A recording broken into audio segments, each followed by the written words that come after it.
press the bell icon on the YouTube app to never miss a video from Newslaundry. Hello and welcome to Newslaundry Interviews. Today we have with us journalist and author P. Sainath, and he's currently founding editor of PARI, which is People's Archive of Rural India. How have you seen the labor beat change in India in mainstream news from the time that, say, when you joined mainstream media back in the 80s to now? Does it even exist? Change, it simply died. From the mid-80s, the idea of that beat started diminishing very rapidly.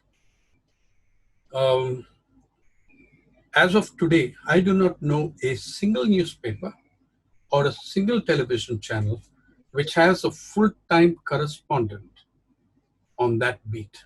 Today, the agriculture correspondent is someone who covers the agriculture ministry and agribusiness. In the last 10 years, it's become increasingly covering agribusiness. This is true for a lot of beats, even with politics. It's reduced to something the minister. Manisha, it's not so exactly.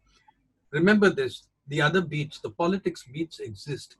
The largest number of... That's what I was coming to. Yeah. In the largest number of correspondents on any sectors are business number one and politics number two.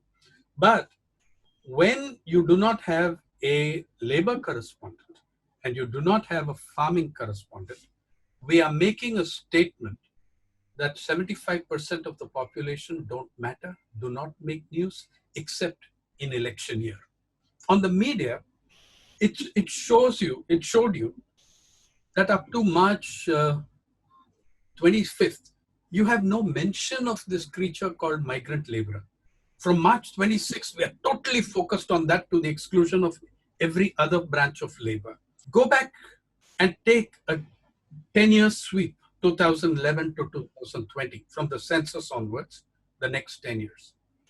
Have a look, pick on 3 major national television channels or 6 major national newspapers, which means coming out of Delhi, and see how many half-hour discussions or panels you had on the subject of migrant labor. How many times did you even mention the word migrant labor?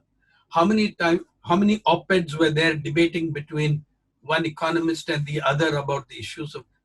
I think you'll find zilch. I mean, just leading from the first question of the labor beat dying, why do you think that happened? And do you think that had something to do with the media itself moving towards contractual employment? Do you see a parallel there with how journalism as an industry or media as an industry itself has shaped itself? Contractual employment was part of a process. That process was and is corporatization of the media, which picks up enormously from the 80s. It begins from the late 70s. It picks up enormously from the mid 80s. Now, what contract did was to completely kill the independence of the journalists. It wiped out also the journalist unions, which were the best guarantee of my freedom and yours. But in 2009, on the front page of the Hindu, we broke the first large-scale investigation into paid news in this country. Yes. Right?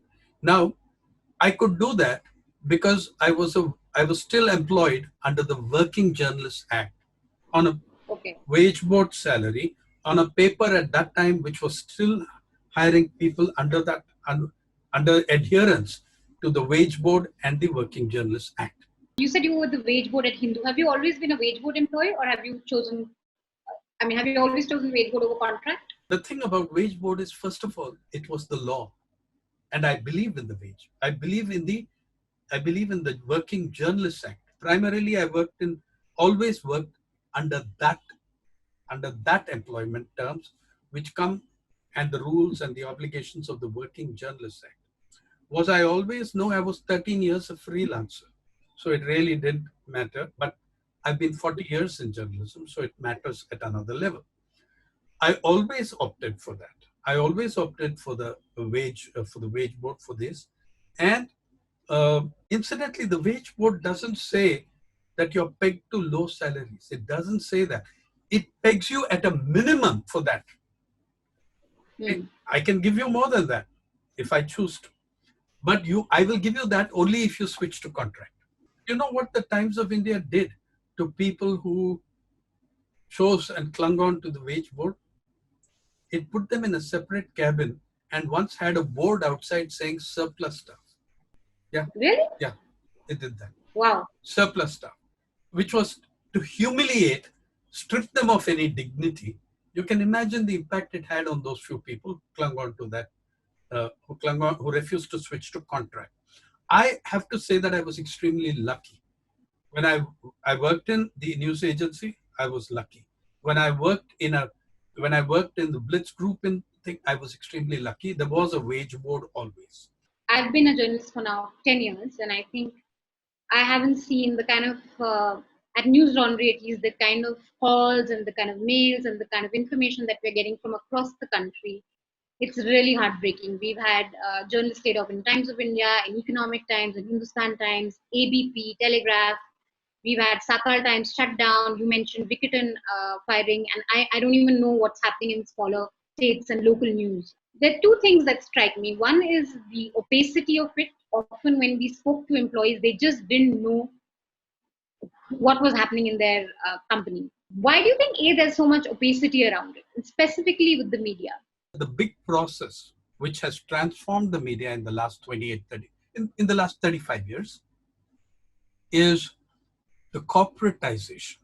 Many of the media companies are not going to criticize what's happening in another because they are doing it themselves. In the paid news scandal, 2 newspapers in the English spectrum, 2, spoke up about it because the rest were indulging in it. Okay?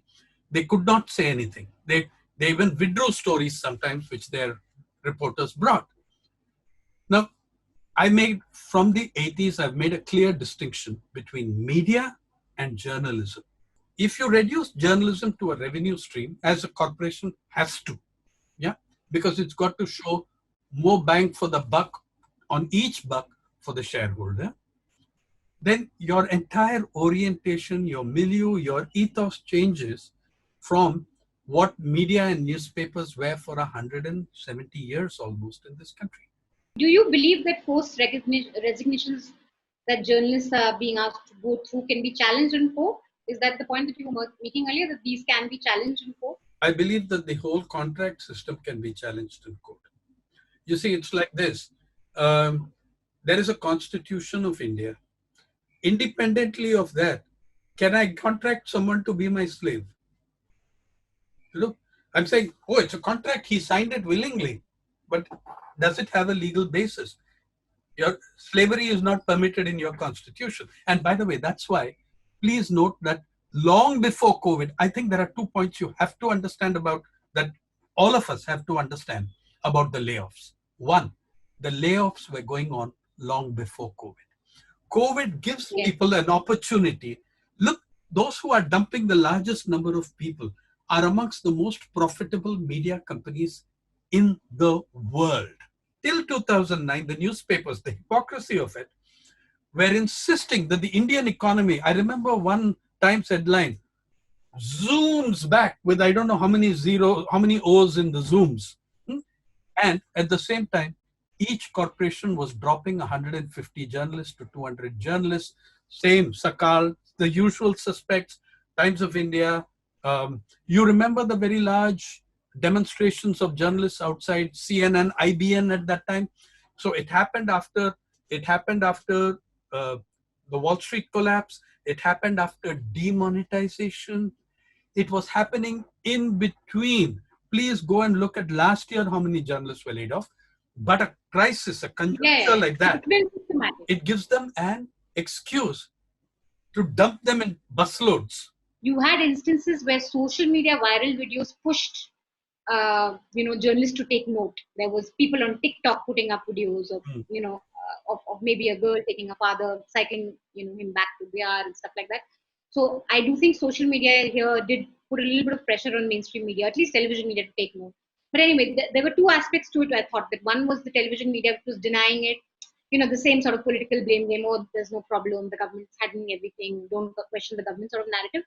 And then you have the other narrative, which is sort of, it gives you one sob story after the other After a point, after which it's just another sob story.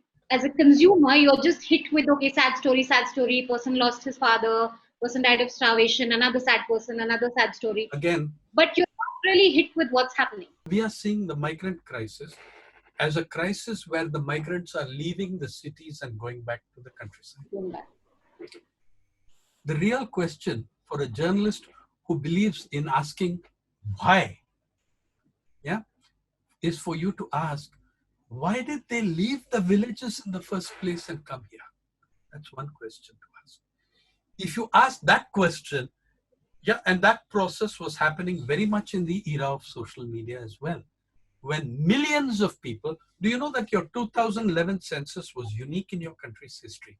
Since 1921, there has never been a census which showed you that for the first time, urban India added more human beings than rural India. That should have told anyone with half an eye that some gigantic migrations were on. Your census 2011 pointed you in that direction.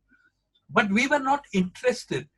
We were interested in 9% growth and watching the Sensex cross 20,000. I want to know, what are you hearing from your various correspondents, from various people that are writing for your website on the lockdown? Like what sort of insights can we get on how has it really impacted them? We approach it in 3-4 ways. One, our motto, our slogan is the everyday lives of everyday people. You cannot understand migrants and the crisis beginning March 26th. If you know what their everyday lives were, if you know what the everyday lives of the farmer and the farm laborer are, if you are looking at that with a certain empathy and understanding, that's the second thing. You will have a better chance of understanding. So our correspondents are reporting what we all know to be true of the countryside in PARI. And I covered the countryside, I have covered and still cover the countryside full time for more than a quarter of a century. We have our networks. A lot of our correspondents are based in places, Chhattisgarh, Damtari, in interesting places where things are happening in Telangana. And we have a very large volunteer base who are concerned and moved by the issue, not by the TRP. Right? And so what also we know, what are they telling us? They are telling us that don't think it's only the migrant in trouble. The migrant's families back home, their kin are in serious trouble. The migrants have stopped sending remittances. Now they're coming back to people who were dependent on those remittances, and they are also going to be adding to the pressure on the family, which has no money. Now weavers are starving. That's what our correspondents are telling us. Weavers are starving. Okay, the weavers of the Chirala sari. Chirala is a district Chirala is a town in Andhra Pradesh. You know, the word Chirala is derived, in my opinion, from Chira, which means sari. The Kanjivaram sari makers, weavers, they're on the edge. They're on the edge. Many other weavers in Rajasthan are on the doorstep of starvation. Then what about fishermen?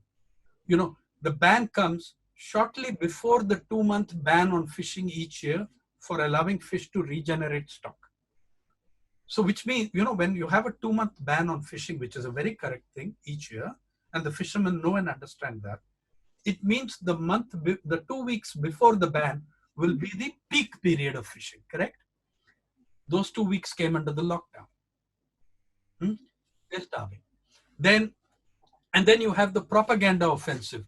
Fishermen are finding that they're telling us that when they're trying to sell their fish, people are telling them on the East Coast, hey, these have come from China. They're infected with coronavirus. मुफ्त खोरो, मुफ्त में इतना ही मिलेगा.